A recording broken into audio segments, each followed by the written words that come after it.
Buongiorno, ben ritrovati in questa domenica. L'informazione di Antenna 3 Nord-Est come sempre al vostro fianco. Saremo insieme fino alle 13:30 per raccontarvi che cosa sta accadendo nel territorio e darvi tutte le notizie che arrivano dal Veneto. Partiremo con le richieste del mondo del commercio e del mondo dell'artigianato alla politica. Siamo a 3 settimane dal voto, le comunali in tutto il Veneto, ma anche nello specifico nel capoluogo, quindi a Treviso. Avremo poi un confronto tra i due candidati del centro-sinistra, Giorgio De Nardi per il terzo polo, invece Nicolò Rocco, ma partiamo con le categorie economiche. Facciamo un passo indietro. Ieri l'incontro tra i 5 candidati alla poltrona di Sugana, intervistati dai sindacati. La CISL ha voluto un incontro per raccontare quali sono le richieste del mondo sindacale, del mondo del lavoro. Vediamo, partiamo da qui, partiamo dalle loro richieste per poi far parlare le categorie economiche. Allora partiamo con il servizio di ieri, con l'incontro con il sindacato. Pensiamo sia utile un incontro con i candidati sindaco proprio sulle questioni che noi abbiamo posto, che sono questioni legate al lavoro, all'ambiente, e alla salute e alla sicurezza. Questi sono i temi che come sindacato ci stanno a cuore e vorremmo in qualche maniera capire anche le intenzioni di chi si candida a governare una città importante. Lavoro, sviluppo, sanità, sociale al centro del confronto pubblico tra i 5 candidati sindaco di Treviso, organizzato da CGIL, CISL e UIL a Palazzo dei 300.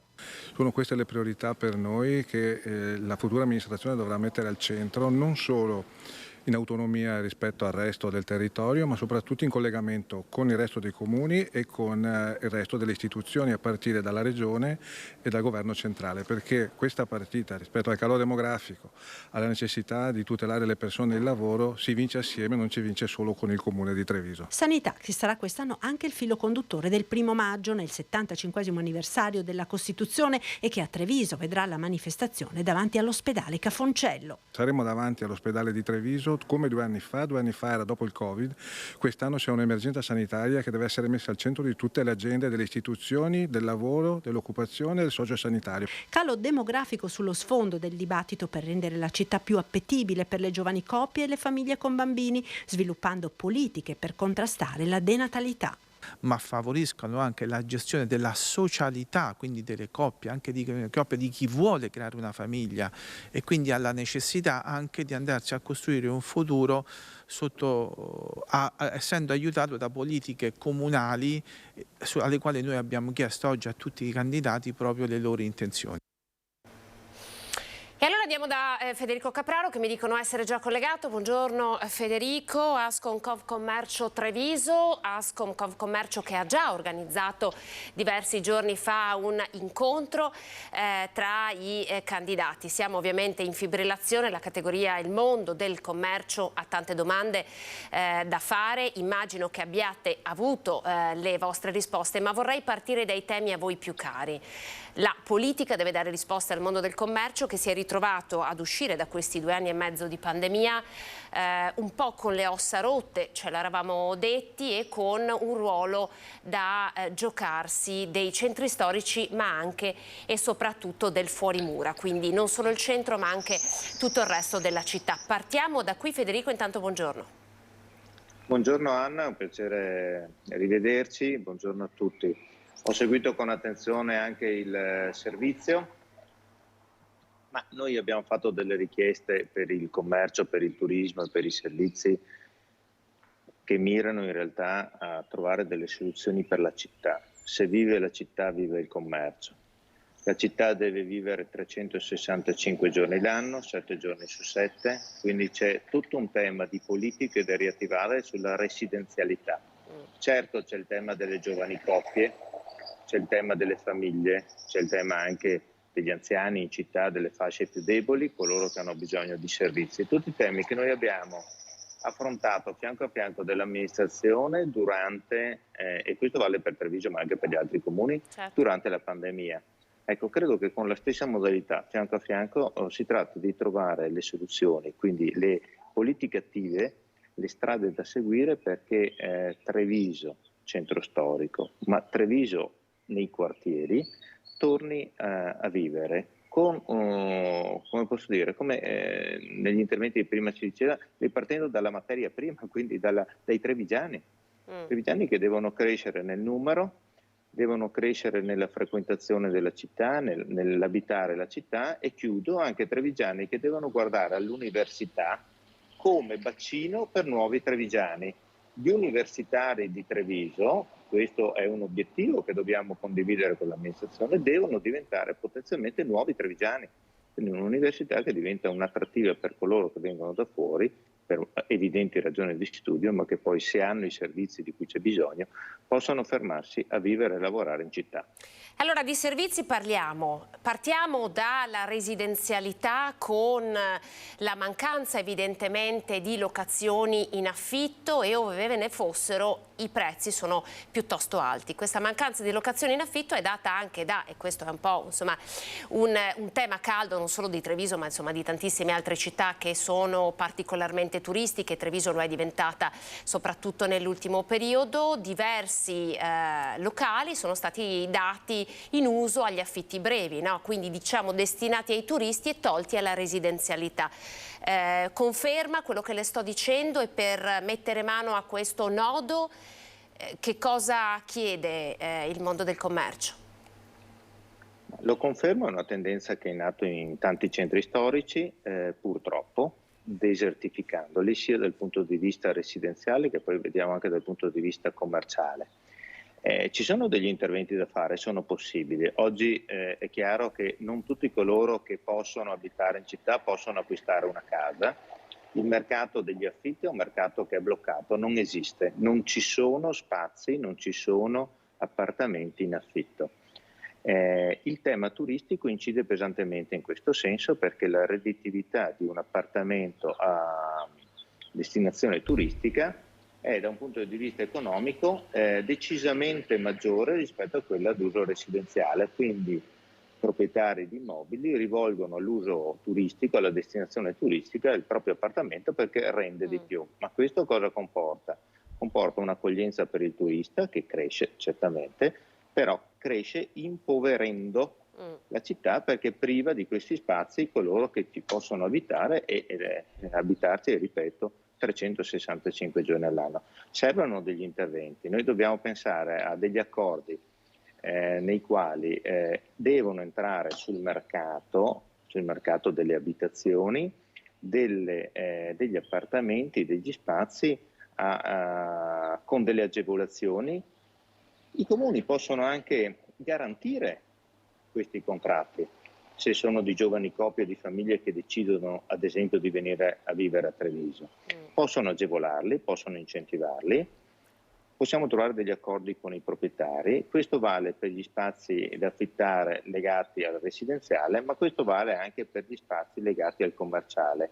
Questo perché allo stesso modo anche nel commercio, anche negli spazi commerciali, c'è una tendenza ad un affitto nei confronti dei pubblici esercizi che è maggiore rispetto ai negozi di vicinato, perché i pubblici esercizi riescono a garantire una redditività maggiore, cioè riescono a pagare affitti maggiori, perché si rivolgono allo stesso mercato che è un mercato turistico. Ma anche qui entriamo in un circolo che diventa vizioso. Adesso chiudo subito, ma per far capire, per cui noi alimentiamo questi spazi in funzione di un mercato che arriva, ma è il mercato del visitatore. Noi abbiamo bisogno invece di destinare gli spazi commerciali sempre di più al mercato di prossimità, cioè coloro che risiedono, fornendo sotto casa i servizi di cui hanno bisogno. Così facendo, e quindi intervenendo anche in quell'ambito lì, noi possiamo favorire la residenzialità. Dobbiamo tornare a riempire Treviso di trevigiani.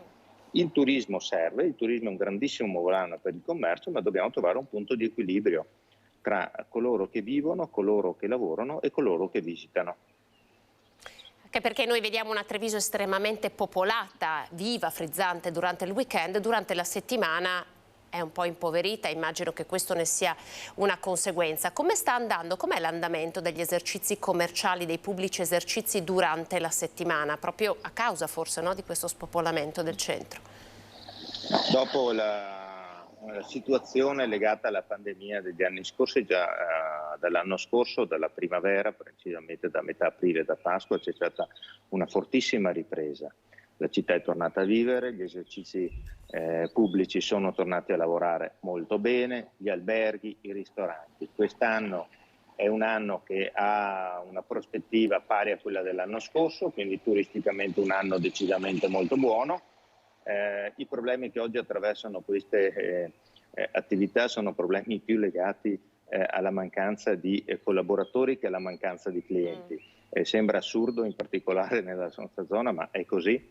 Abbiamo un problema nuovo, un problema che era sconosciuto fino a un paio d'anni fa. Noi cercavamo sempre le soluzioni per attrarre maggiori clienti, oggi dobbiamo trovare le soluzioni per attrarre maggiori collaboratori. Per cui assolutamente in questo settore la tendenza è decisamente positiva, decisamente in crescita.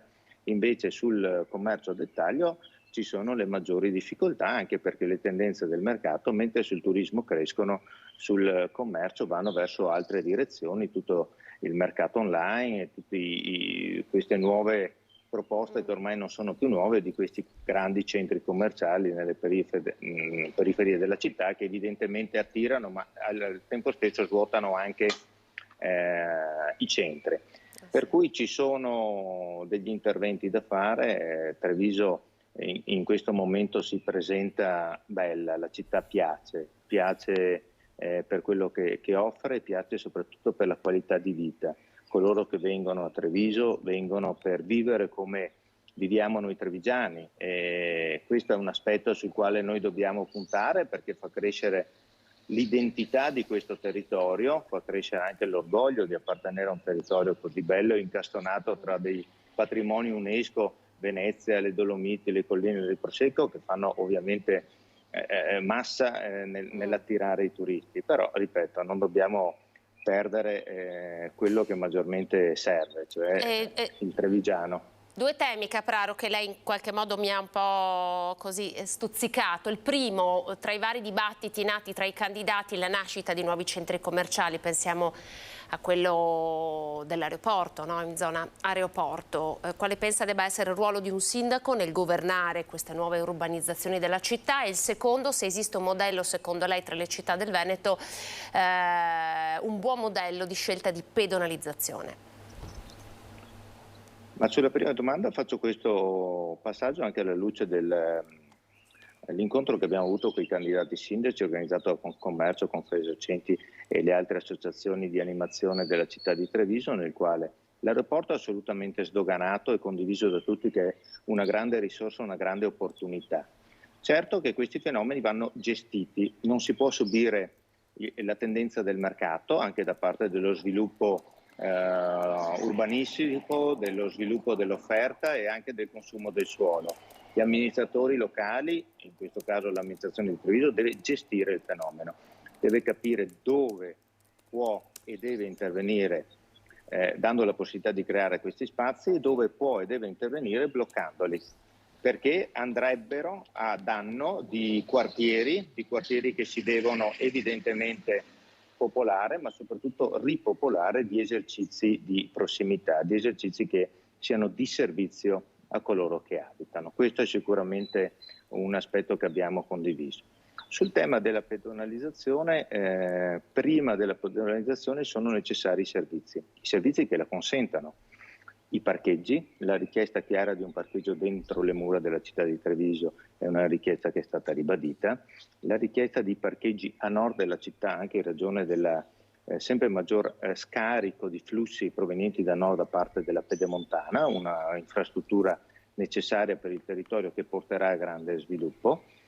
Questi parcheggi e i servizi accessori e anche i collegamenti, le navette, i mezzi pubblici, le ciclopedonali sono le condizioni necessarie per sviluppare una maggior zona pedonale che va nelle logiche dello sviluppo delle città, ma non può prescindere appunto da questi servizi che sono necessari. E su questo un passaggio che abbiamo evidenziato più volte, e anche su questo abbiamo trovato la condivisione, perché crediamo che sia questa la strada. Non tutti i giorni della settimana sono uguali, il martedì non è come il sabato, non tutti i mesi sono uguali, il mese di maggio non è certo come il mese di novembre, per cui c'è la necessità di studiare una pedonalizzazione che sia cosiddetta fisarmonica, che sia più ampia o più ridotta a seconda delle fasce orarie della stessa giornata, dei giorni della stessa settimana, dei mesi dello stesso anno.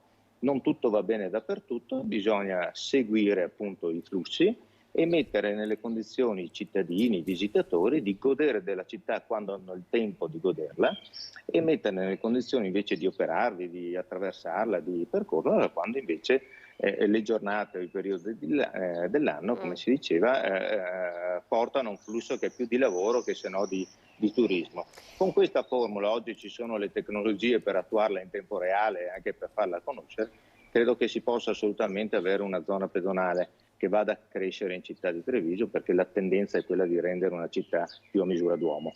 Allora, intanto io saluto e ringrazio Mattia Panazzolo, direttore del CNA di Treviso. Buongiorno, con lui passeremo la palla per parlare delle richieste del mondo dell'artigianato. Buongiorno, grazie per averci raggiunto Mattia. Faccio l'ultima domanda a Federico Capraro prima di congedarla. A proposito di congedi, Giancarlo Gentilini ha dato l'addio alla politica dopo 29 anni, alcuni giorni fa, ultimo consiglio comunale di Treviso. Che ricordo ha lei? Qual è stato l'intervento più importante che è stato fatto, insomma, nell'era, se così la possiamo chiamare, Gentilini, a favore del commercio?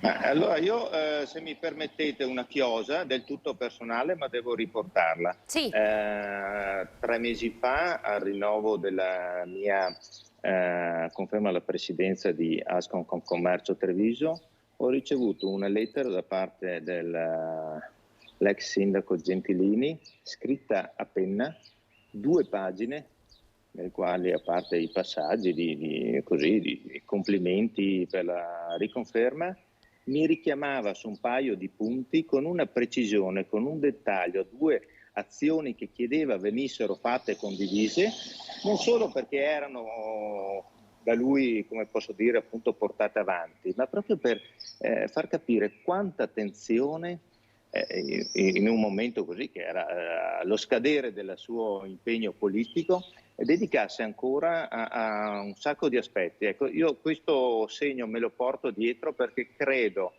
che l'eredità maggiore che ci lascia, anche per quello che riguarda il commercio, è la vicinanza che lui ha avuto ai suoi cittadini e che credo che le nostre associazioni debbano avere allo stesso modo per i propri associati, per i propri commercianti, e l'attenzione ai particolari. È sui particolari che si fanno le grandi cose, per cui credo che l'esempio che ci ha dato in questi anni di attività politica è un esempio che sia da seguire per questi aspetti e che io personalmente mi porto dietro con molta stima, ecco, che spero sia reciproca, perché l'esempio che ha dato a noi trevigiani è assolutamente importante. Grazie Capraro, insomma, anche per averci confidato, no? Questo, insomma, l'atto personale che vi ha riguardato. Grazie per essere stato con noi, Presidente Ascom Confcommercio di Treviso, arrivederci e buona domenica. Grazie Anna, buona domenica a tutti e saluto Mattia Panazzolo che sta facendo un ottimo lavoro e quindi sentirò con molta attenzione. E allora partiamo proprio da lei Mattia, buongiorno, ben ritrovato dal mondo del commercio al mondo dell'artigianato. Insomma, siamo a 3 settimane dalle elezioni, ogni candidato in qualche modo sta sparando le sue cartucce migliori. Il mondo dell'artigianato che cosa chiede? Beh, allora come CNA abbiamo elaborato un documento inviato a tutti i candidati dei 10 comuni in provincia di Treviso e come premessa volevo anche sottolineare che sono stati 3 anni molto complessi per le imprese della provincia, perché non dobbiamo mai dimenticarci che la vocazione della provincia di Treviso è quella dell'export, circa metà della produzione in provincia di Treviso viene esportata e quindi le imprese si misurano ogni giorno con sfide internazionali e in questi 3 anni appunto ci sono state molte sfide totalmente esterne alla gestione dell'impresa che hanno impattato molto sul nostro territorio, però c'è da dire anche che il territorio ha dimostrato ancora una volta di essere abitato da imprese molto flessibili, molto solide e in grado di rispondere a queste sfide. In ottica, nel dialogo con il comune è e rimane un punto di riferimento fondamentale sia per le imprese che per i cittadini, perché è appunto il luogo più vicino nel dialogo. E tra l'altro in questa fase il PNRR assegna al Comune un ruolo importantissimo, perché il Comune da qua al 2026 sarà un collettore incredibile di possibilità, di bandi e anche di una serie di gestione di risorse economiche che in precedenza era impossibile considerare. Quindi a nostro avviso le elezioni amministrative sono anche l'occasione di riavvivare, diciamo, un dialogo con l'amministratore in ottica appunto non di spendere dei soldi, ma di capire dove vogliamo andare come territorio e perché. E su questo la cosa principale per quanto riguarda le imprese della provincia di Treviso che hanno magari una vocazione produttiva è appunto la situazione delle nostre 1100 aree produttive in provincia di Treviso per soli 94 comuni che spesso sono ancora prive di quegli strumenti fondamentali sia in ottica di infrastrutture fisiche che in ottica di infrastrutture digitali.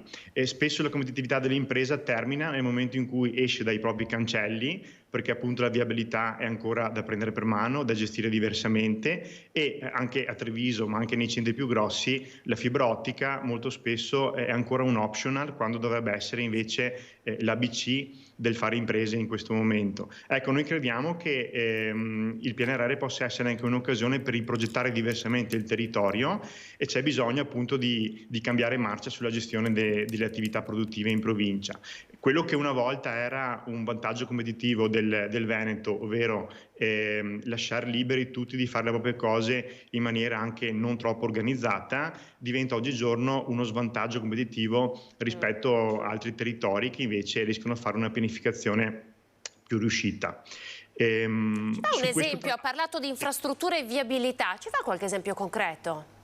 Beh, allora, naturalmente la Pedemontana rappresenta, come dire, un'occasione importantissima per il nostro territorio, ma come sappiamo c'è moltissimo lavoro da fare ancora per quanto riguarda le arterie di collegamento che mancano e adesso col collegamento della 27 vedremo appunto anche un traffico di natura diversa, ma rimane a nostro avviso, e anche una proposta nostra fatta di recente, di scarso utilizzo nei tratti brevi per gli alti costi e nel tragitto casa-lavoro. Quindi la CNA chiede ad esempio che il tragitto di 2 caselli dopo quello di entrata sia gratuito. Il numero di persone che ad oggi usa la Pedemontana per questi tratti brevi è molto limitato, quindi accogliere questa agevolazione sarebbe anche, come dire, facile dal punto di vista delle casse della strada e permetterebbe poi un utilizzo quotidiano, sgravando le arterie che ci sono invece oggigiorno. Molte volte anche le collaborazioni tra le imprese sono scelte per motivi, come dire, di vicinanza e non solo, diciamo, strategica, ma anche proprio di vicinanza fisica. Senta, Terraglio Est, commentiamo questi 40 anni di botta e risposta senza poi di fatto alcun risultato. Ad esempio il Terraglio Est sarebbe un'infrastruttura utile per voi? Sì, non c'è dubbio, e soprattutto la cosa che a nostro avviso è mancata sempre è l'ottica di pianificazione, nel senso che noi vediamo che molto spesso le decisioni che vengono prese anche in ottica amministrativa non sono dettate da una visione complessiva, ma da una logica contingente, e sicuramente l'occasione di avere delle risorse su cui fare un ragionamento che non sia solamente comunale ma sia complessivo è fondamentale. Noi crediamo peraltro che tutti i nuovi insediamenti e tutte le nuove reti viarie debbano essere pianificate con un'ottica di sostenibilità ambientale, sociale ed economica, che è quello che chiede l'Europa per il proprio futuro ed è quello che serve per fare un percorso diverso. Oltre a questo vediamo che sul tema per esempio degli appalti pubblici, che è un tema importantissimo di gestione anche della pubblica amministrazione, abbiamo fatto un report di recente come CNA analizzando come la pubblica amministrazione gestisce gli appalti pubblici e tuttora questi appalti rimangono degli appalti a misura di grande impresa, non tenendo conto delle realtà del nostro territorio. Nel momento in cui abbiamo da accelerare su questo ambito, quindi tante volte discutiamo appunto di opere che attendiamo da molto tempo, ma in Italia storicamente un'opera di 50 milioni richiede 9 anni per la realizzazione. Per superare questi problemi bisogna rendere gli appalti a misura di piccola impresa, quindi dividendoli anche in lotti funzionali, evitando quelle duplicazioni che spesso la pubblica amministrazione fa, rendendo meno competitive, diciamo, queste gare, e soprattutto nel momento dove le risorse da gestire sono molte è una cosa fondamentale. Su questo, tra l'altro, che si collega in parte al tema degli appalti, c'è una legge in Italia, tante volte mi capita di citarla, che è in vigore da 20 anni, dove si vieta alla pubblica amministrazione di chiedere ai cittadini e alle imprese dei dati già in possesso della pubblica amministrazione stessa. Invece vediamo negli appalti e anche in tantissimi altri temi come il dialogo tra PA e cittadini e imprese sia ancora tutto quanto burocratico, con il paradosso che lo Stato non riesce a controllare in maniera efficiente poi l'operato degli operatori economici perché non ha i dati, mentre invertendo appunto questo trend, rendendo interoperabili le banche dati della pubblica amministrazione e digitalizzando e standardizzando il dialogo tra la PA e i cittadini, ci sarebbe un'occasione altissima per ridurre la burocrazia e migliorare la competitività del territorio. E su questo sarebbe interessante che proprio la provincia di Treviso facesse un po' da progetto pilota in ottica sovracomunale, mettendo poi in discussione un retaggio storico che non possiamo permetterci di portare avanti ancora a lungo. Assolutamente, infatti un po' qui volevo arrivare, no? Poi alla fine di fatto quale può essere il ruolo di un'amministrazione comunale, no? Anche nel governare questi processi? Lei diceva prima anche una presenza forte, anche una competenza all'interno degli uffici comunali per saper attrarre fondi, no? Perché poi il PNRR passa a maggior ragione attraverso gli uffici comunali ed è lì il fulcro della gestione dei fondi che arriveranno, quindi competenze all'interno degli uffici comunali e poi anche appunto per questa gestione, no? Anche degli appalti delle opere. Quale può essere il ruolo di un'amministrazione? Beh, di sicuro è fondamentale favorire una collaborazione sovracomunale e alcune cose stanno succedendo in provincia di Treviso. Per esempio anche il comune di Treviso si è posto in maniera positiva come, diciamo, leader dei comuni limitrofi per la gestione dei bandi anche in ottica PNRR. Però ci scontriamo poi con delle problematiche ineludibili. Faccio un esempio: alcuni bandi PNRR permettono di poter raggruppare al massimo 9 comuni. Nella cinta di Treviso sono 20 comuni, quindi nonostante la collaborazione col comune di Treviso ci sono dei comuni di cintura esterna che rimangono estranei proprio delle possibilità. Quindi va proprio rivista la governance di quelli che sono appunto la nostra gestione di pubblica amministrazione, perché comuni molto piccoli, oltre a non avere le competenze interne per riuscire a gestire una serie di questioni, tante ottiche vanno affrontate con degli obiettivi sovracomunali per fare dei servizi migliori e anche perché le imprese non badano al singolo comune, ma già da tantissimo tempo ragionano in ottica sovracomunale, mandamentale. E quindi su questo c'è da ragionare appunto e anche da favorire, a nostro avviso, delle collaborazioni sempre più intense tra comuni diversi. Oltre a questo, un altro tema su cui i comuni di Treviso hanno fatto un po' da scuola, devo dire, rispetto a altri territori, è stato anche un po' copiati, è comunque il ruolo positivo che i comuni sono riusciti ad avere in provincia sul tema del credito, che sembra, come dire, un tema non quotidiano, ma che è stato molto importante. Le piccole imprese fanno sempre più fatica ad accedere al credito agevolato e non, e i comuni insieme ai confidi delle associazioni artigiane negli ultimi 2 anni hanno messo in piedi un progetto per garantire invece l'accesso al credito, e questa cosa qua è importantissima perché in un momento dove i tassi di interesse continuano ad aumentare, le difficoltà spesso sono di natura finanziaria dovuti anche a cattiva gestione pubblica. Faccio l'esempio del bonus 110, avere un occhio di riguardo per la possibilità delle imprese di accedere al credito è fondamentale, anche per evitare infiltrazioni mafiose o rischio che l'opportunità sia accolta invece, se non dallo Stato, da organizzazioni che hanno degli intenti ben diversi rispetto al bene comune a cui tutti quanti naturalmente in questa fase tendiamo. Senta, dal punto di vista degli sgravi fiscali, insomma anche, voglio dire, nella contribuzione ad esempio per la tassa sui rifiuti piuttosto che IMU sui capannoni. Sì, Cioè, allora avete delle proposte? Certo. Allora, naturalmente per quanto riguarda il ruolo del comune, come sappiamo la parte principale è il tema dell'IMU e bisogna avere un occhio di riguardo per quanto riguarda l'IMU sulle attività produttive, in ragione del fatto appunto che lo stesso IMU non è completamente deducibile dal reddito di impresa e questo crea naturalmente un problema. E l'IMU tra l'altro può essere anche uno strumento utilizzato per svolgere alcune funzioni di natura sociale, assistenziale, in ottica appunto di dove vogliamo andare. Abbiamo una serie di problemi, ad esempio al momento anche la tassazione degli immobili andrebbe un attimo, come dire, presa per mano, non per aumentarla, ma quantomeno per censirla. L'ultimo censimento delle aree produttive in provincia di Treviso, per capire come sono messe, risale al 2005 e invece bisogna favorire che anche gli immobili vengano in qualche maniera riqualificati. E anche il tema dell'efficientamento energetico con magari, come abbiamo lanciato anche noi il progetto, un pannello fotovoltaico per ogni capannone in provincia di Treviso, potrebbe essere un qualcosa che sulla leva fiscale sicuramente trova, come dire, uno sfogo e un accoppiamento importante. E appunto è anche un tema per fare politica.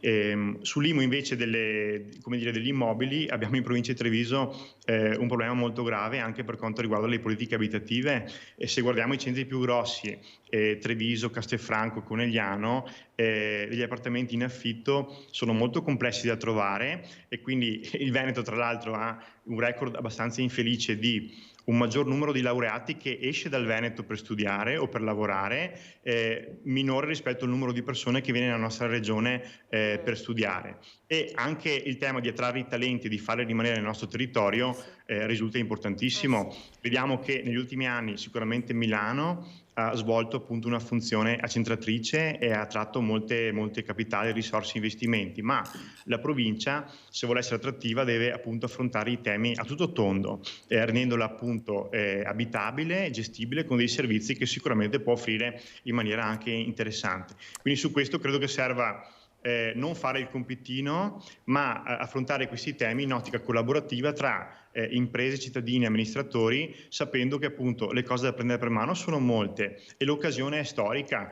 Purtroppo anche il dibattito sul PNRR alle volte è un po' scadente, perché si parla solo della difficoltà di spendere dei soldi, quando invece la cosa più importante è fare le riforme e capire dove vogliamo andare, risolvendo dei problemi che fino a questo momento non siamo riusciti a risolvere. La provincia di Treviso ha molte potenzialità, al momento non siamo ancora riusciti a cogliere al meglio, e negli ultimi 10 anni purtroppo anche il Veneto ha perso un po' di treni rispetto a regioni limitrofe come la Lombardia e l'Emilia Romagna. Sì, ha ragione, infatti anche noi in qualche modo questo lo abbiamo testimoniato. L'ultima domanda che le faccio, intanto la ringrazio perché abbiamo tirato fuori dal cilindro diversi temi che saranno oggetto di discussione poi nel dibattito politico che dopo la pubblicità inizierà proprio qui in studio. L'ultimo tema è quello legato al personale. Lei ha detto tanti si laureano, poi vanno fuori dal Veneto. Nel mondo artigiano il problema della ricerca del personale è sentito tanto quanto quello che ha comunicato Federico Capraro, quindi manca personale anche per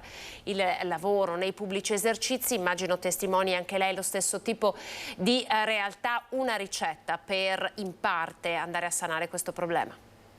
Beh, noi abbiamo in Veneto un problema molto grave, appunto, di avere giovani in numero basso, ma anche un altro numero di persone under 30 che non studia e non lavora. Quindi il tema è proprio di rivedere complessivamente la politica di domanda-offerta. Purtroppo, se guardiamo i dati, al momento il tutto è affidato ancora molto a reti informali e spesso c'è un disallineamento tra quello che si cerca e quello che è anche l'aspettativa, se vogliamo, dei giovani. Noi nell'ultimo periodo siamo impegnati molto anche per far conoscere le potenzialità che ci sono nelle piccole imprese. Nelle piccole imprese molto spesso non si è un numero, ma si è una persona, e c'è l'occasione tra l'altro di imparare in proprio un mestiere che spesso spinge in futuro anche a svolgere attività di impresa in proprio. Credo che sia una sfida importantissima da cogliere e che serve anche un po' un cambio di mentalità, nel senso che alle volte banalizzando si ritiene che semplicemente i giovani non abbiano voglia di fare lavori impegnativi, oppure per contro ragionamenti di questo tipo. Sono cambiate gli approcci al mondo del lavoro, le imprese molte volte hanno anche dimostrato di essere molto flessibili su una serie di aspetti, bisogna riuscire a creare un match e probabilmente anche, come dire, nel locale far conoscere meglio una serie di opportunità delle piccole imprese che spesso non sono correttamente valutate dal punto di vista di una conoscenza pubblica.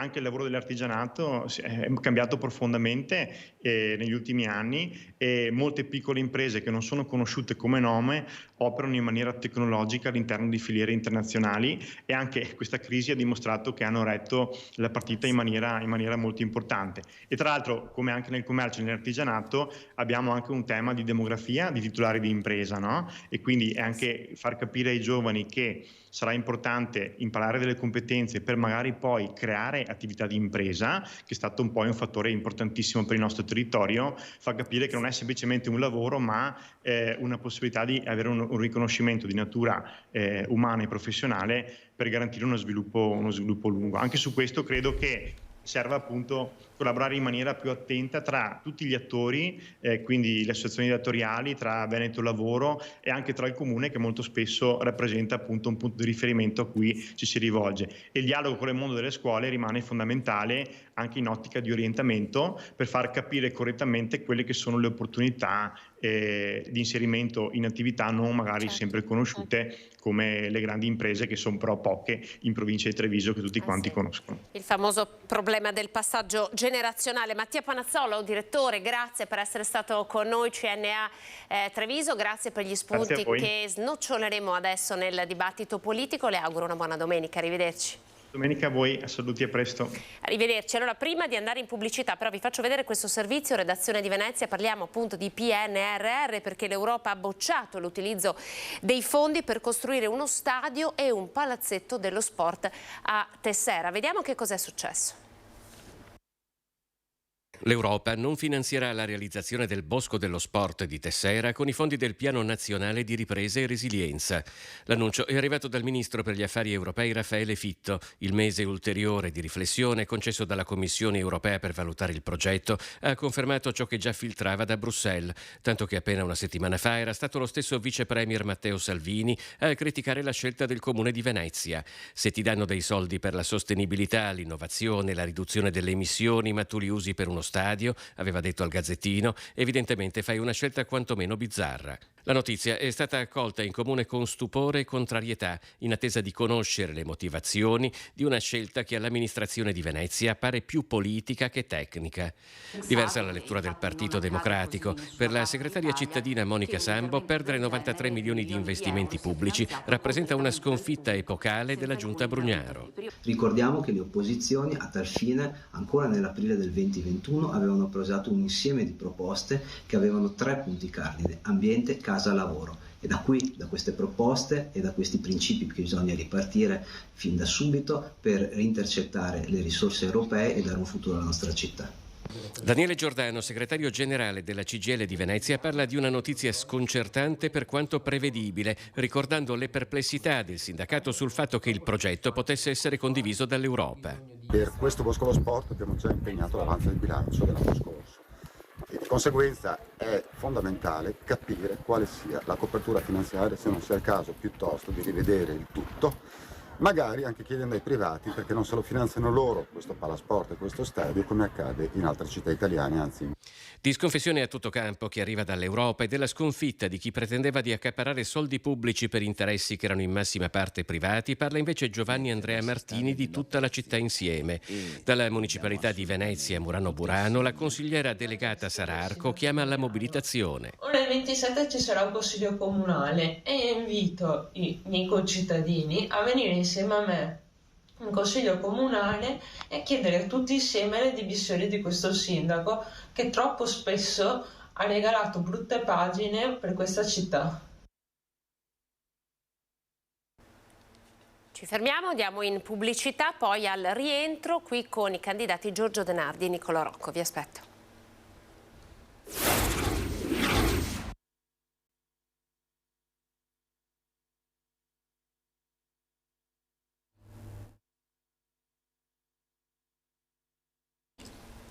Eccoci, ben ritrovati, buongiorno, ancora buona domenica, siamo al dibattito politico. Come già anticipato abbiamo ascoltato le richieste del mondo del commercio, del mondo dell'artigianato, sono tante, quindi gli impegni per la prossima giunta saranno altrettanti. Vi presento la nostra tavola rotonda, Nicolò Rocco, candidato sindaco Azione Italia Viva Futura, buongiorno. Nicolò, grazie per essere con noi. Giorgio De Nardi, candidato sindaco per il centro-sinistra Treviso, buongiorno anche a lei. Allora io partirei dalla fine, perché la memoria dei nostri telespettatori così insomma è fresca, abbiamo appena parlato di alcuni temi con Panazzolo. Allora, PNRR, abbiamo visto il progetto dello stadio bocciato sostanzialmente dall'Europa, i fondi non andranno lì e così il Veneto, Venezia, ha perso 93 milioni di euro. PNRR, come vi porrete di fronte a questo piccolo tesoro, no? Che potrebbe arriverà anche per Treviso? Partiamo da lei. Io l'ho detto subito, quando mi è stato chiesto cosa sarà la prima cosa che farai una volta che diventerai sindaco. Io voglio creare una cabina di regia in cui sia presente anche la passata amministrazione che ha lavorato sui fondi PNRR, perché i primi 6 mesi si lavora assieme. Quelli non sono dossier di un'amministrazione, quelli sono dossier della città. Per cui la prima cosa da fare è una cabina di regia. Dopodiché io vorrei alzare un pochino il livello della discussione, perché il PNRR è una grande opportunità per il nostro Paese, un'opportunità che in parte stiamo sprecando. Per quale motivo? Perché noi non affrontiamo mai i limiti strutturali di questo Paese e di conseguenza anche i limiti strutturali che possono avere i contesti territoriali come quelli di un'amministrazione.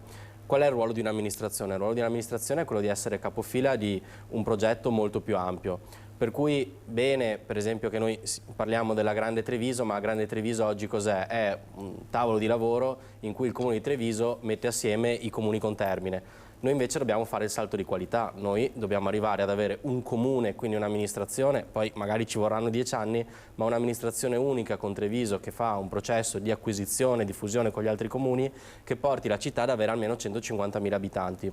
Questo anche perché il comune di Treviso è un comune relativamente povero. C'è poi tutto il tema della città metropolitana che dovrebbe vedere Treviso, Venezia e Padova lavorare assieme. Faccio solo un esempio. PNRR ha 2 pilastri, la transizione digitale, su cui sono convinto che Giorgio sia molto più competente di me, la transizione green invece è qualcosa di cui io mi occupo per lavoro e quindi conosco un pochino meglio.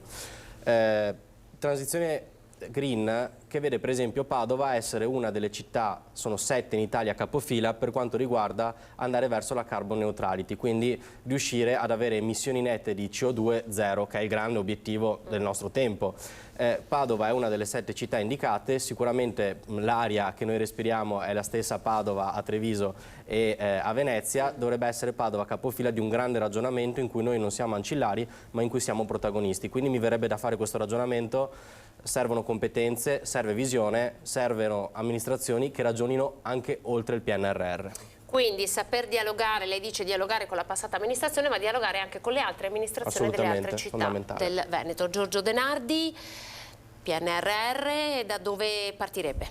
Allora, il PNRR si inserisce in un percorso che è già dentro i nostri programmi e fa parte di un approccio progressista alla politica. Quello che il PNRR con l'Europa ci spinge a fare è accelerare i tempi di una direzione verso una città moderna, inclusiva, verde e efficiente, basata su strumenti digitali che consentono di snellire la burocrazia, velocizzare le operazioni, dare dei migliori servizi ai cittadini.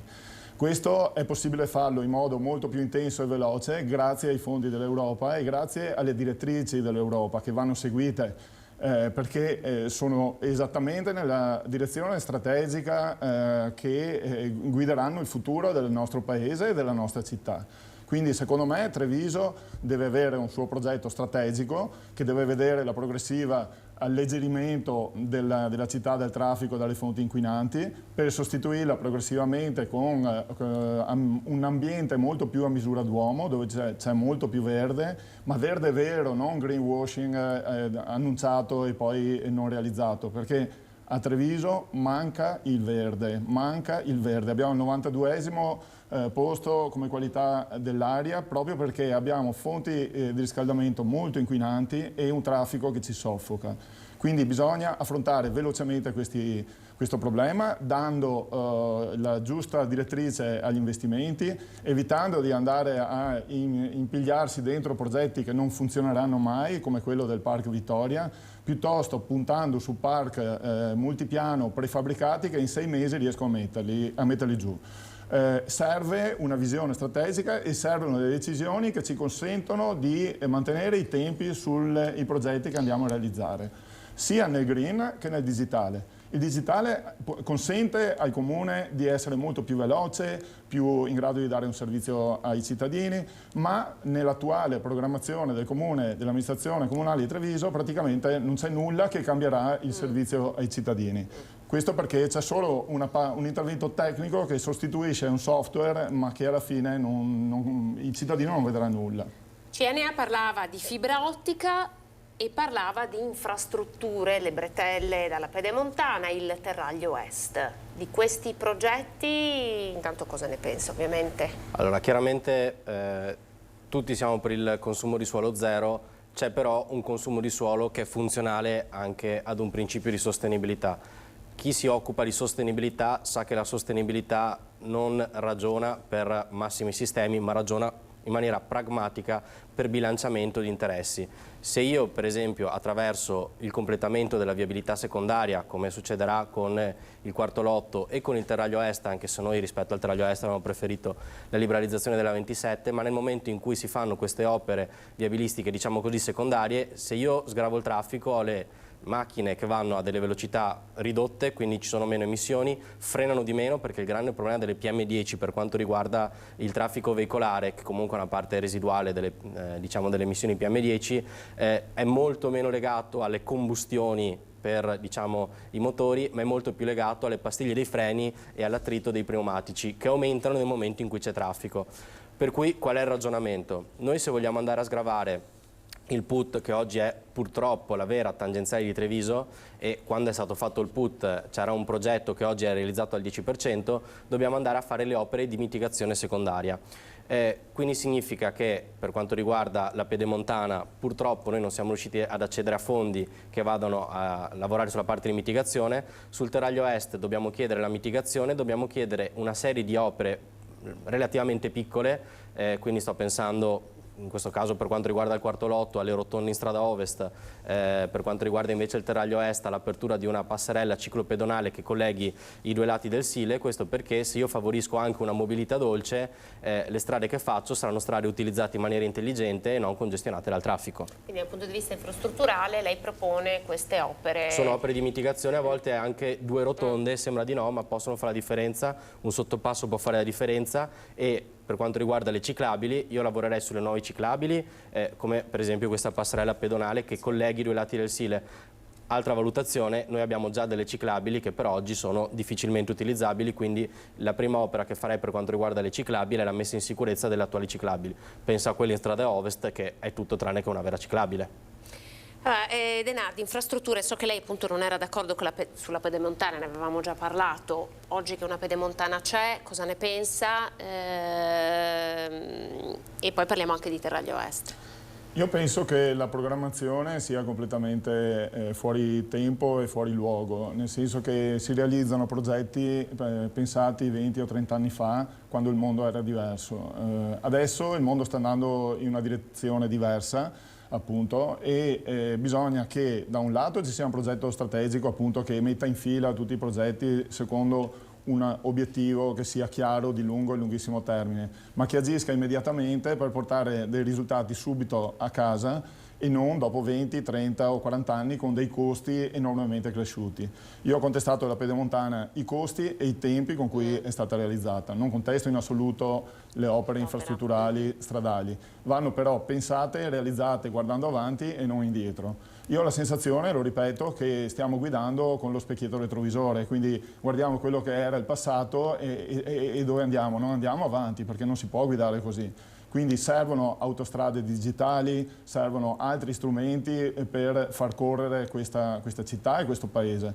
E realizzare solo quello che serve, ma veramente che serve d'ora in avanti, e guardando al futuro. Quindi piste ciclopedonali sì, le strade solo quelle che servono veramente. Per esempio l'apertura della 27 sarebbe sicuramente un obiettivo molto più compatibile e sostenibile rispetto alla distruzione che crea una nuova strada. Allora veniamo all'IMU. Il direttore di CNA Treviso parlava di IMU, anche di censimento dei capannoni che ci sono, degli sgravi fiscali che potrebbero avere le imprese artigiane nel nostro territorio.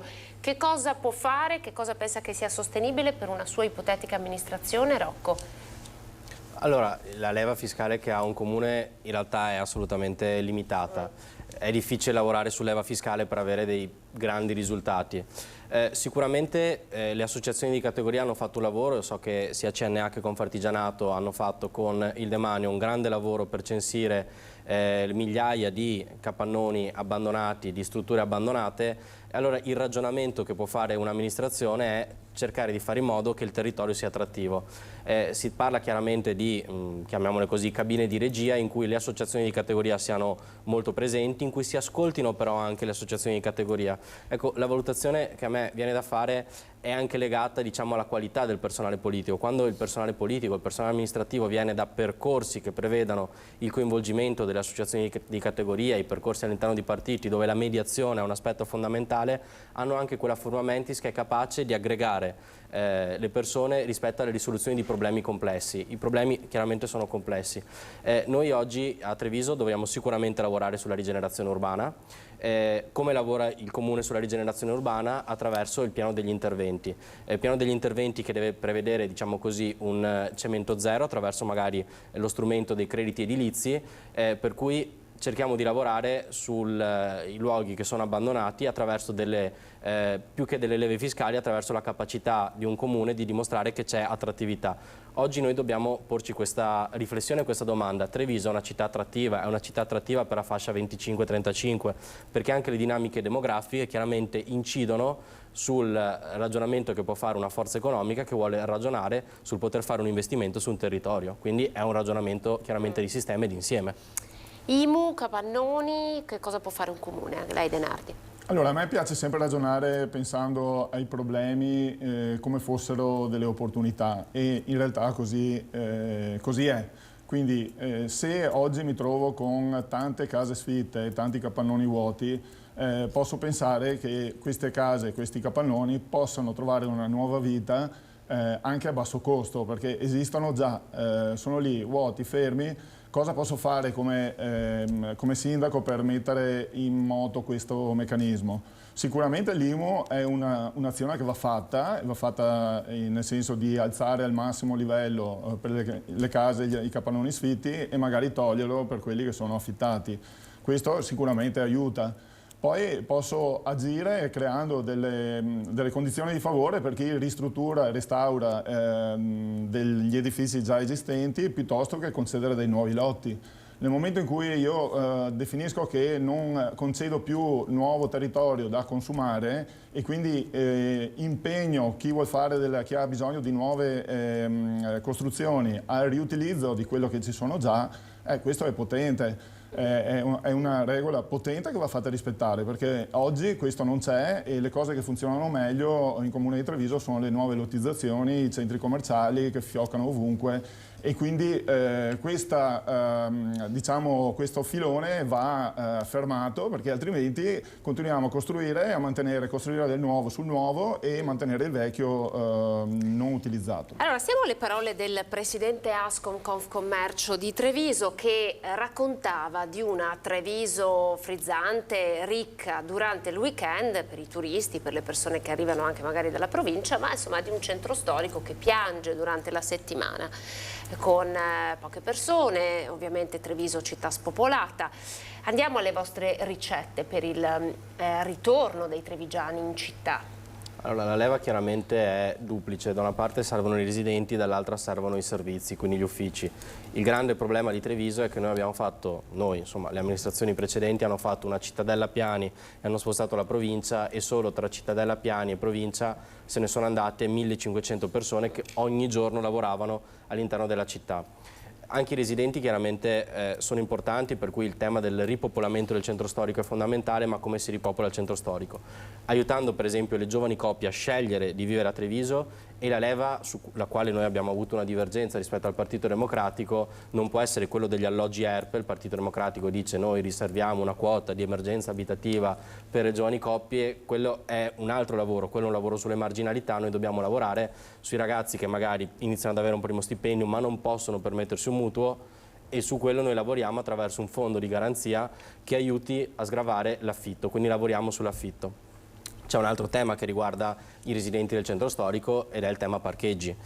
Oggi noi abbiamo una previsione di possibilità di parcheggiare per quanto riguarda gli abbonati che vivono in centro storico soltanto su alcuni stalli. Invece noi pensiamo che tutti gli stalli del centro storico debbano essere destinati ai residenti, cioè i residenti, non chiaramente tutti, cioè che possono parcheggiare solo i residenti, ma i residenti devono poter parcheggiare su tutti gli stalli del centro storico. Poi chiaramente una città vive attraverso la capacità che ha di attrarre servizi, di attrarre nuove imprese, di attrarre persone che vanno a lavorare, perché al di là dei residenti c'è il tema di chi lavora in centro. Su questo secondo me la grande valutazione, il grande ragionamento deve essere quello dei distretti del commercio.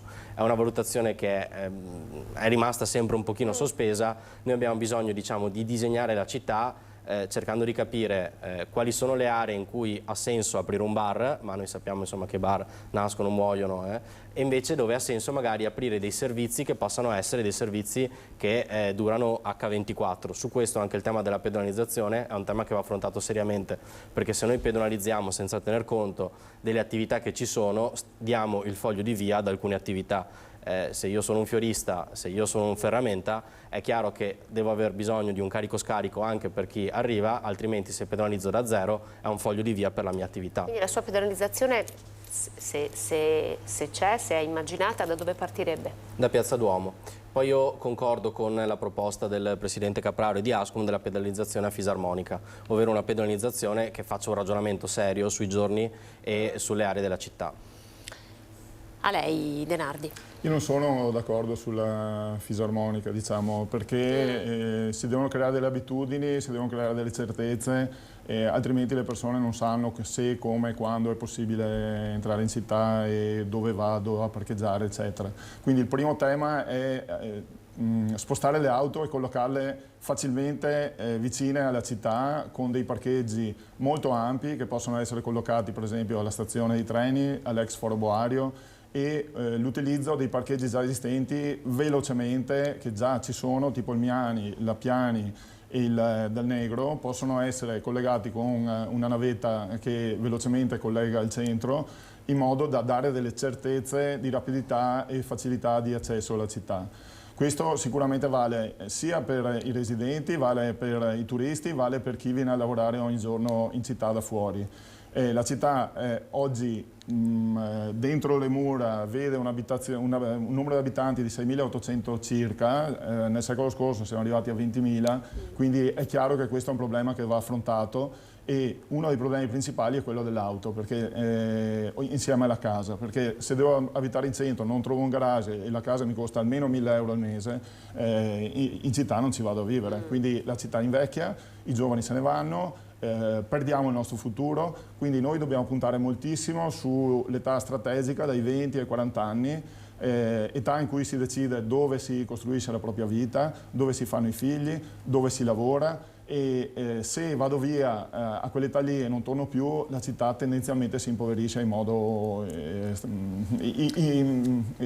che non sostenibile. Quindi nel concreto lei ad esempio che cosa proporrebbe per far restare la fascia 20-40 in città?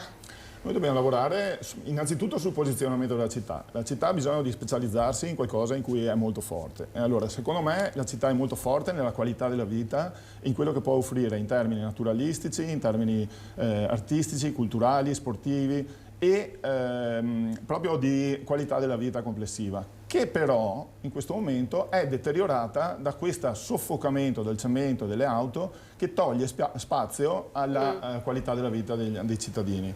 Inoltre i ragazzi che creano problemi nella fascia più giovane e poi se ne vanno quando sono più grandi hanno bisogno di trovare riscontro rispetto alle loro esigenze. Quali sono le loro esigenze? Avere una buona università, avere la possibilità di accedere a delle case, degli alloggi a un prezzo accettabile, avere un buon lavoro ben retribuito di qualità.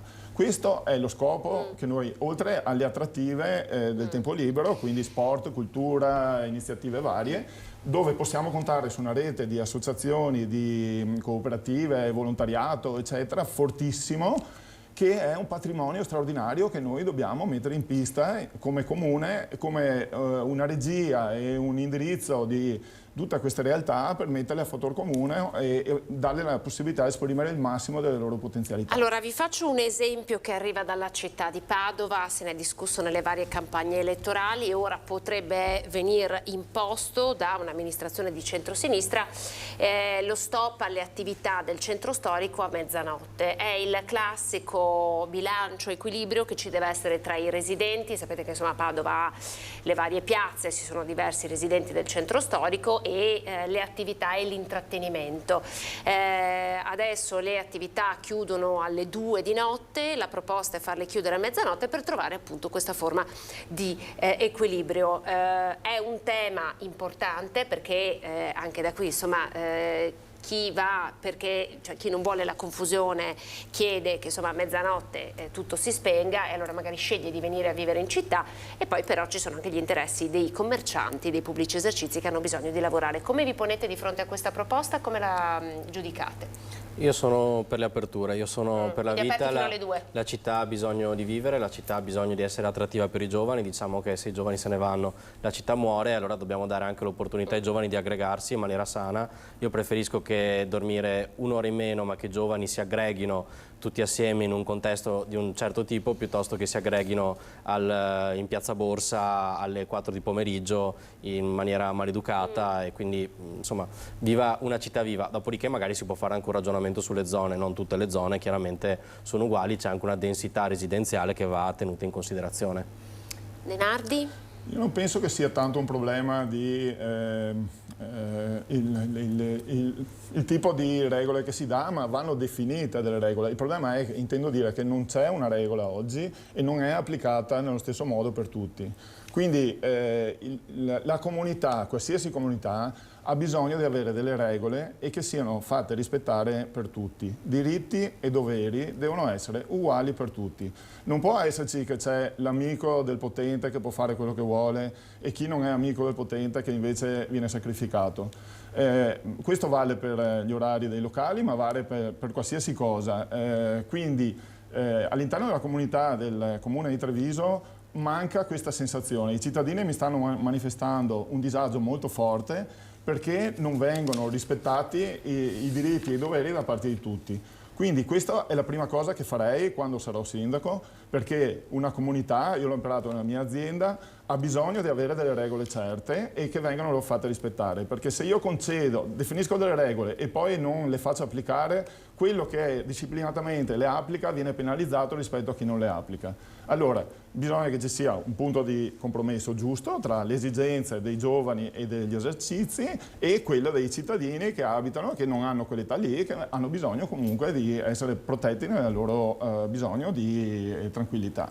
Quindi io credo che in tutte le città vada cercato il punto di equilibrio tra queste cose. Poi possiamo anche creare delle zone dove effettivamente fuori magari dalla parte residenziale della città, dove possiamo fare concerti, possiamo fare musica, possiamo lasciare sfogo alle necessità dei giovani. Dove individua lei una zona per i grandi concerti? Beh, per esempio l'Home Festival, che tra l'altro abbiamo perso e che mi dispiace molto, perché era uno di quegli elementi molto validi. La dogana, l'ex dogana. Veniva ospitato alla dogana e quello poteva essere uno spazio adatto. Chiedo anche a lei, un luogo per... Sì, beh, noi lì sull'ex dogana abbiamo già presentato un progetto dove non solo ci possano essere dei festival, ma si vada a costruire l'auditorium della cultura. È un'esigenza che abbiamo sentito fortissima da parte della rete festival, da parte dei mondi, diciamo, che si occupano di cultura, dai professionisti della cultura. Cioè a Treviso serve un luogo magico dove accadano cose, serve uno spazio modulabile. Siamo una città che oggi ha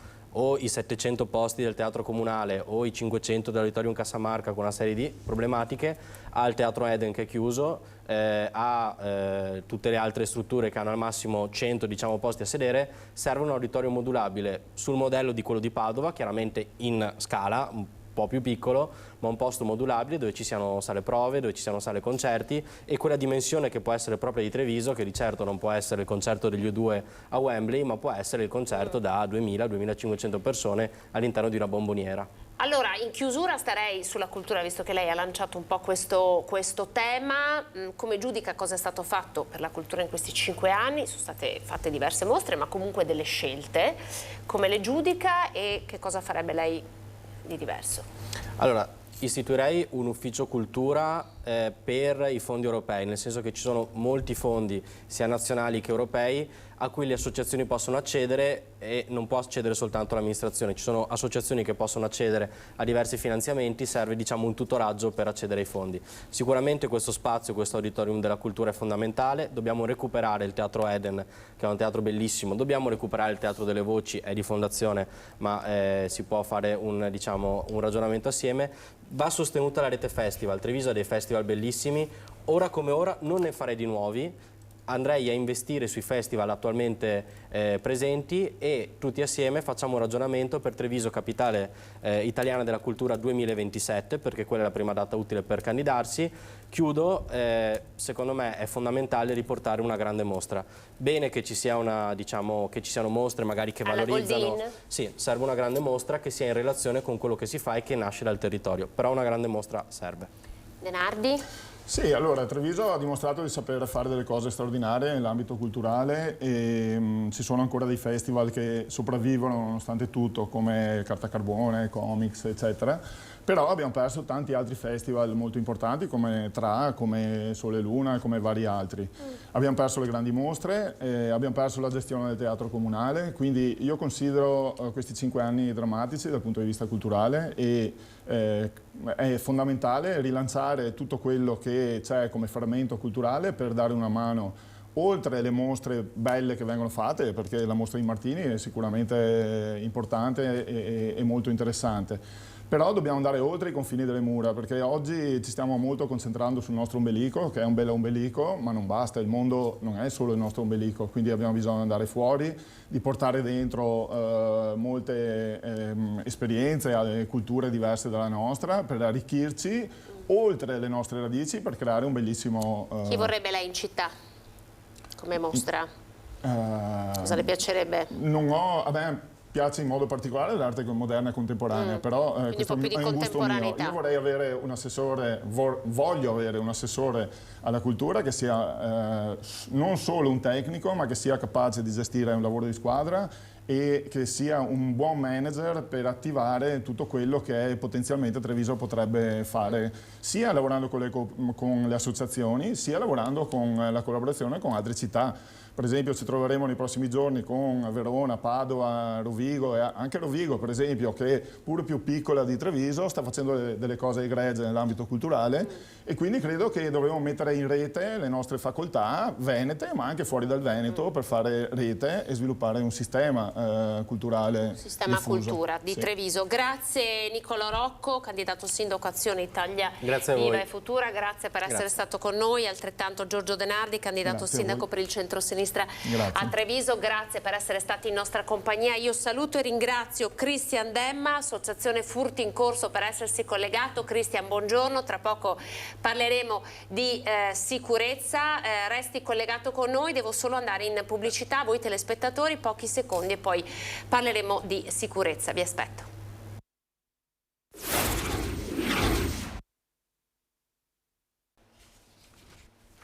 Ultima parte di questa edizione, prima edizione di Antenna 3 Nord-Est, in formato ridotto ovviamente la domenica chiuderemo alle 13:30. Ho salutato e ringraziato Cristian Demma, presidente dell'Associazione Furti in Corso, ancora grazie per essere con noi Cristian.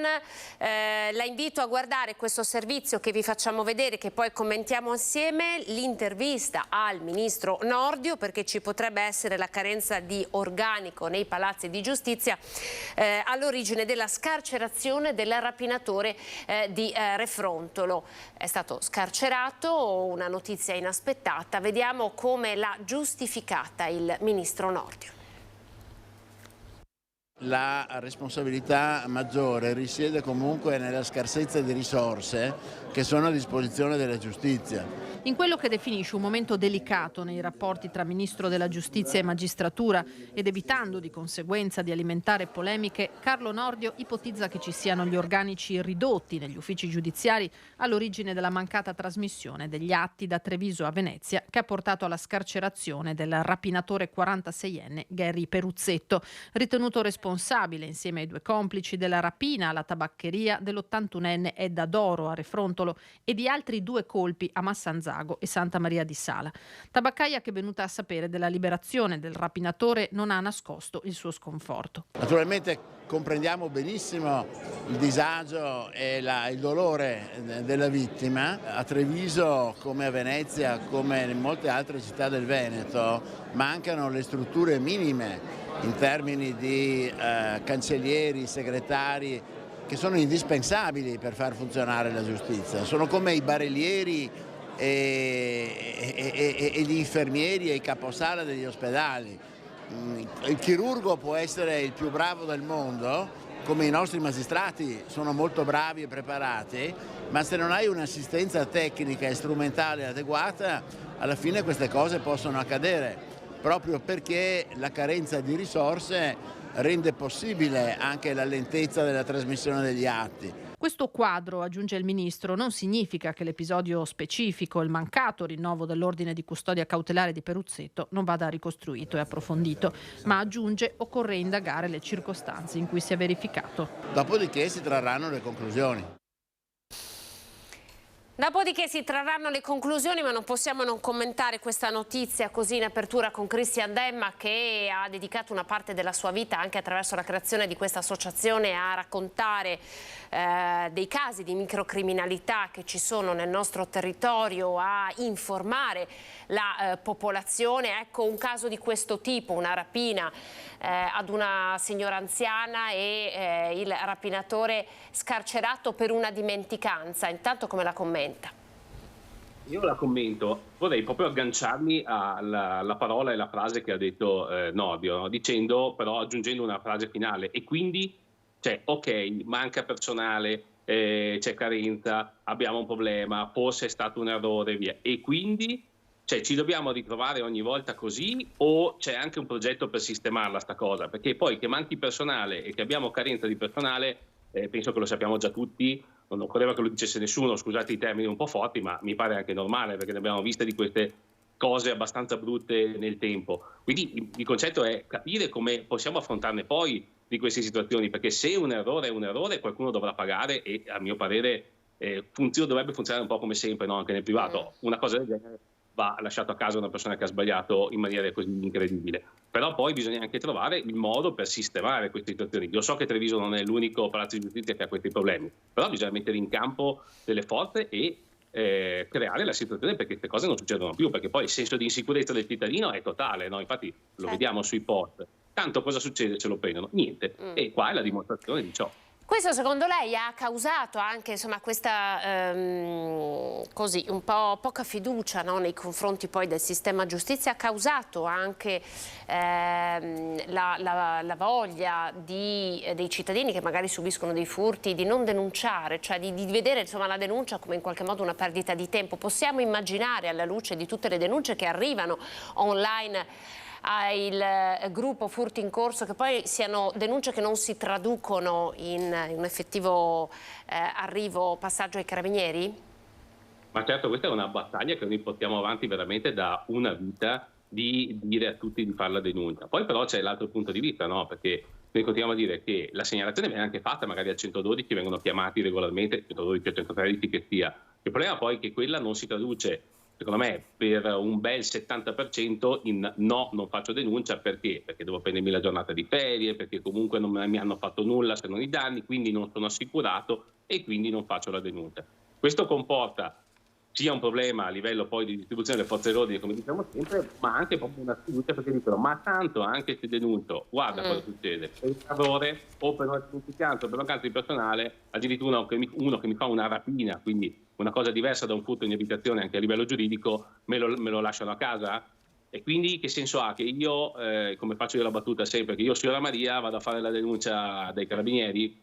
E questo porta a una sfiducia totale, che non è la sfiducia nelle forze dell'ordine. Attenzione, che quella secondo me si sta rafforzando sempre di più, un po' anche grazie a Furti in Corso. È proprio la fiducia nella macchina giudiziaria che sta andando sempre di più. Noi ci credevamo in Nordio, no? Che desse una scossa importante subito appena arrivato, però vediamo che anche lui probabilmente sta scontando una realtà molto difficile e vediamo che un po' tutti si stanno naspando in questa cosa.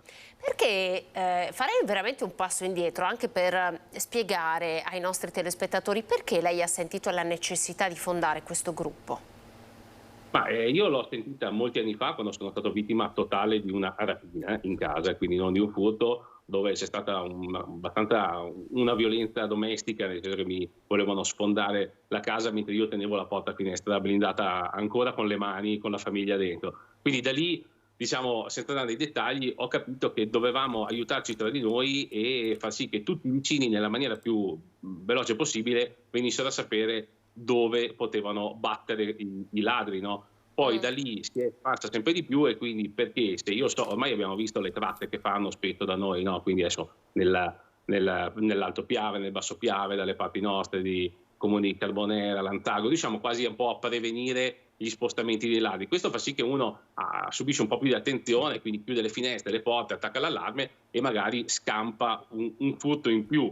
Quindi era quello. E soprattutto dare un po' di certezza e sicurezza ai nostri figli, io l'ho fatto per quello, per far sì che possano essere lasciati anche a casa, se sono un po' grandini, da soli dopo le 6 di sera, senza l'ansia che gli arrivi dentro qualcuno. Senta, su 10 furti, come dire, denunciati, su furti in corso, quanti poi alla fine vengono portati a Polizia e Carabinieri, secondo lei?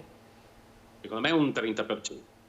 Secondo me non di più di un 30%. Questo io mi riferisco sempre a un paio d'anni fa, no? I sindacati di polizia di Treviso proprio avevano denunciato questa situazione in cui c'era una mancanza totale di quello che erano le segnalazioni e poi gli interventi anche delle volanti e la denuncia poi il giorno dopo. Quindi più o meno siamo lì. Credo che siamo arrivati da un 40 che era un paio d'anni fa a un 30, a un 25. Andiamo ora al Biscione, una banda che ha colpito 14 volte cittadini, siamo a Conegliano, cittadini che hanno paura di uscire e non sanno come comportarsi. Com'è possibile che una banda colpisca 14 volte nello stesso posto? È possibile, io mi riallaccio anche alla famosa riforma Cartabia, no? Che ha dato una mano alla delinquenza, perché è indubbia questa cosa, no? So che io uso sempre parole un po' forti, ma è così, non c'è niente da dire. Quindi adesso abbiamo anche dei problemi a riuscire a ingabbiare, fermare, mettere in galera queste persone che fanno quello che vogliono, cioè ormai è il bello e il cattivo tempo, alla faccia nostra, perché poi dobbiamo capire che queste persone qua ridono, no? Ormai quando vengono scoperte davanti anche alla Polizia e ai Carabinieri ridono dietro anche a loro, e quindi per me ormai è arrivato un punto in cui è inconcepibile, ed è un punto molto pericoloso, che arriverà un momento in cui la gente dirà basta, non se ne può più. Io cerco sempre di tenere calme le acque con tutti, immagino che ormai tutti lo sanno, però il passo successivo è che inizi un po' la giustizia privata, no? E dire vabbè, ma se non fa niente nessuno, a casa mia, a quelle poche cose ormai che ho mie e alla mia famiglia ci devo pensare io.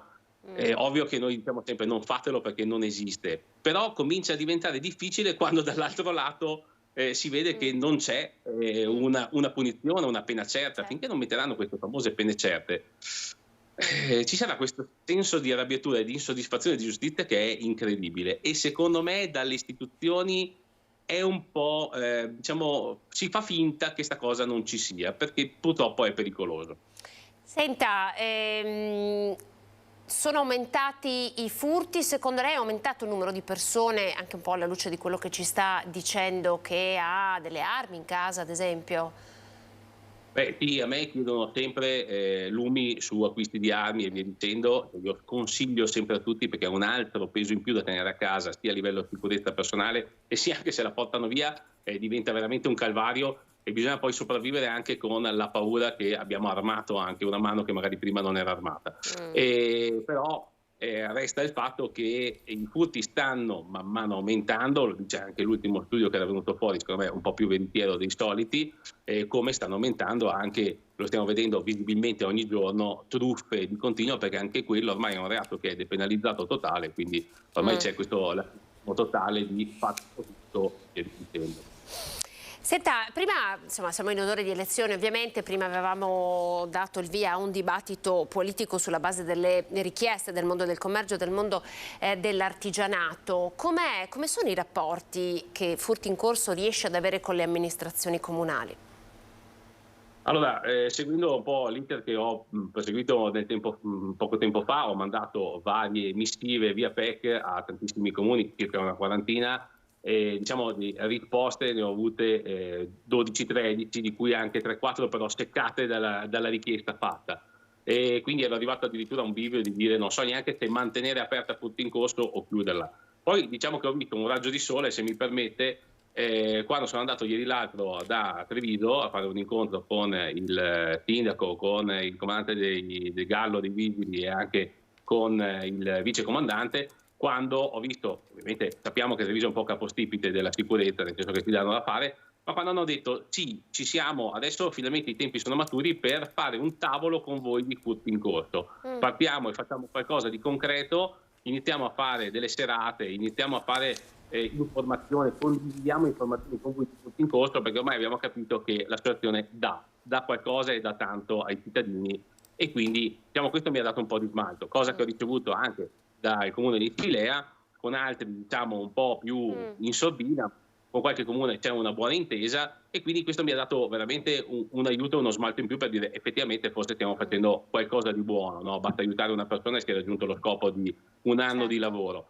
Quindi sì, c'è questa cosa, però poi se vado tolgo quei 4 comuni che ti vogliono bene, vedo che c'è scusate il termine, un po' un menefreghismo totale da tantissimi primi cittadini sul tema sicurezza, cioè nel momento che serve si prende il nome di sicurezza come se fosse una raccogli voti, no? Non sto dicendo di Treviso perché ce l'ha fatto vedere sempre negli anni che si segue, però diciamo che in altri comuni poi quando io vado a presentarmi dicono sì, dai, vedremo, ma non lo so, tutti non ne vedo, poi dico non ne vedono loro, poi capita, come dico sempre io, altra cattiveria in arrivo, che vanno a fare un furto da loro stessi o dai genitori, allora si scatena l'inferno e allora c'è l'allarme, chiama il prefetto a dire aiuto, dateci una mano. Quindi lei dice, si tende a minimizzare, quindi lei dice, no?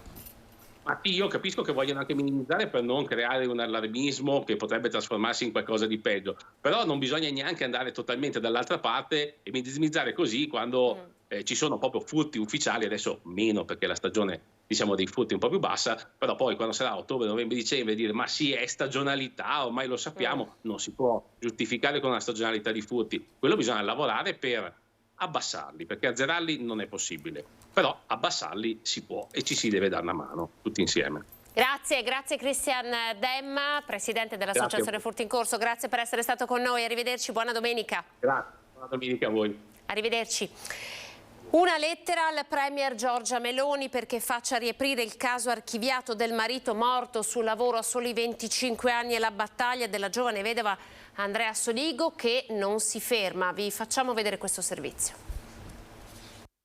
Scrivo a lei perché, come me, è mamma e sono sicura che potrà capire meglio di chiunque altro la mia profonda disperazione. Sto provando a smuovere le montagne per avere giustizia perché lo devo a mio marito e ai nostri bambini di 3 e 5 anni e nonostante ci siano elementi evidenti che l'incidente si poteva evitare, è stato deciso che non avrà responsabilità. Giorgia non si arrende e stavolta la sua lettera è inviata alla Presidente del Consiglio, Meloni. Dopo i messaggi al Capo dello Stato e al Ministro Nordio, è a Palazzo Chigi che si rivolge Giorgia Gatto, la giovane mamma vedova di Andrea Soligo, il 25enne di Vedelago, morto sul lavoro cadendo da una scala il 5 gennaio 2022 a Tezze sul Brenta. L'archiviazione a dicembre, come richiesto dal pubblico ministero, per impossibilità di ricostruire la dinamica dell'incidente. Da allora Giorgia, assistita dagli avvocati Fabio Capraro e Marco Bonazzi, ha iniziato la sua battaglia. Quello che è successo a mio marito non può essere archiviato così come se nulla fosse. Merita verità, io lo sto facendo per lui, perché lui non ha più voce, quindi ci sono io, ma soprattutto per i bimbi. Ed un ultimo accorato appello di richiesta di riapertura del caso lo ha fatto in un'altra missiva inviata questa volta direttamente al procuratore di Vicenza. Non voglio a tutti i costi che qualcuno venga condannato per la morte di Andrea, ma quantomeno vorrei che venisse approfondita, magari con una perizia, la dinamica dell'incidente. Appurare le vere cause di quanto accaduto potrebbe essere da deterrente per altri incidenti e per fare in modo che questo dolore non colpisca altre mogli, altri bambini, altri genitori, altri fratelli. Una storia davvero importante che abbiamo voluto raccontarvi. Termina qui il nostro telegiornale, vi ricordo in forma ridotta, la prima edizione di Antenna 3 Nord-Est la domenica, ma tornerà questa sera invece il nostro telegiornale TG Treviso a partire dalle 19:30. Questa mattina c'è stata l'inaugurazione della nuova sede degli Alpini, siamo nel comune di Nervesa della Battaglia a Bavaria, poi tante altre notizie che vi racconteremo nella nostra edizione serale dei notiziari. Siamo ora alle previsioni del tempo, io vi ringrazio per essere stati in nostra compagnia e vi auguro un buon proseguimento di giornata con Antenna 3. Arrivederci.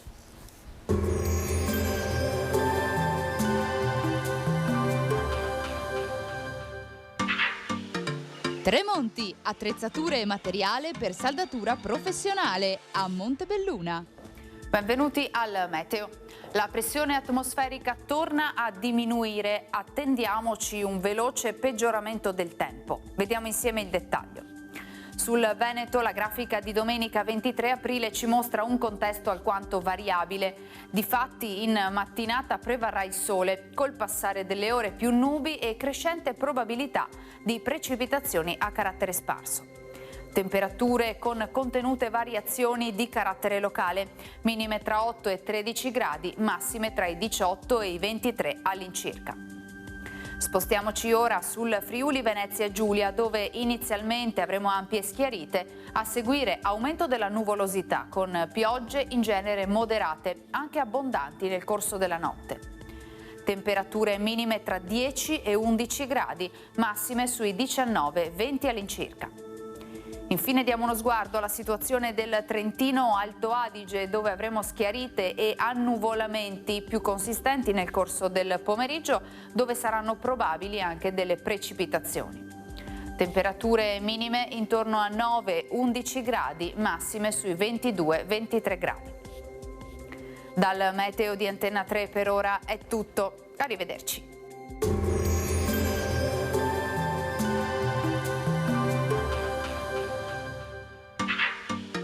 Tremonti, attrezzature e materiale per saldatura professionale a Montebelluna.